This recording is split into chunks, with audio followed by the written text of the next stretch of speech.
દીકરીનો પ્રસંગ છે, માતાઓ બહેનોની હાજરી છે. આવો ઘરનો લાઈવ ડાયરો હોય ને ત્યારે જ સાંભળી શકે છે. સાહેબ, એક વડીલનું મૃત્યુ થાય, આમ શમશાન યાત્રા ધીરે ધીરે હાલી જાય છે. માણસોની ભીડ છે, મોટો માણસ હશે એટલે એટલી બધી એ શમશાન યાત્રામાં માણસોની ભીડ હતી. આને યાત્રા કીધી. તમે કલ્પના તો કરો યાર, શમશાને જાવું ન્યાય સંસ્કાર કીધા છે, અગ્નિ સંસ્કાર.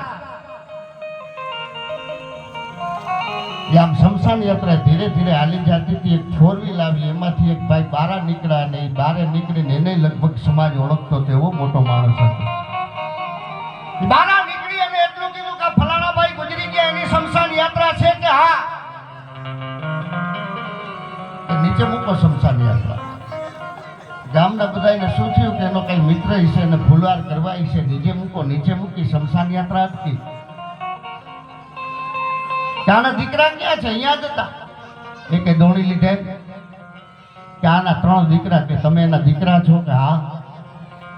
કે તમારા બાપુજીએ મરતા પહેલા કઈ વાત કરી હતી? કે ના, મારે 20 લાખ રૂપિયા લેવાના છે અને જ્યાં સુધી 20 લાખ રૂપિયા આવે નહીં ને ત્યાં સુધી આને અડતા નહીં તમે. આ તો છોકરા ગામને કહેવા માંડ્યા કે આ કોઈ રીત છે ભલામણા ઉઘરાણી કરવાની? ઉઘરાણી નહીં, પૈસા છે ભાઈ. હોપો પડી ગઈ કે તમે છોકરા તો પછી ન બોલવાનું બોલ્યા કે તમે જે બોલો તે, અથવા ગામ કબૂલ કરી લે કે છોકરા તમને આપી દેશે એમ ગામના મોઢે કહેવાવી દો, અથવા તમે કહી દો કે અમે ચોક્કસ આપી દેશું. પણ ઓલા કે અમને ખબર નથી ને અમે આપીએ ક્યાંથી? આને કોઈ સમજાવો આ ભાઈને. સાહેબ, શમશાન યાત્રામાં સન્નાટો છવાય. અમુક માણસો આને ન બોલવાના શબ્દો કીધા કે આવો કોઈ મોટો માણસ હોય. અને વાત થતા થતા સાહેબ ઘીરે પહોંચી. 15 દિવસ થયા. બાપ બીમાર હતો, એ દીકરી હારે હતી. એ બાપની ખબર કાઢવા માટે દીકરી આવેલી અને પિતાનું અવસાન થયું.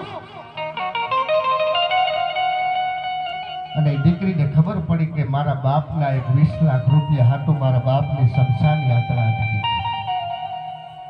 સાહેબ ખબર કાઢવા માટે આવી ત્યારે હુંડલીએ ઘરેણા લઈને આવી હતી. પણ એમાં બાપિતાનું અવસાન થવાથી એ તમામ સોનાના દાગીના કાઢી અને પોટલી વારી અને પોતાની બેગમાં મૂકી દીધા.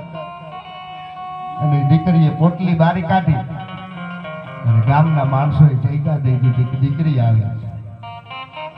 જે બધી રૂપિયાની ઉઘરાણી કરતા હતા ને એના પગમાં એ પોટલી મૂકી કે કાકા મારા દાગીના વેચી નાખજો, મારા બાપની શમશાન યાત્રા ન અટકાવો.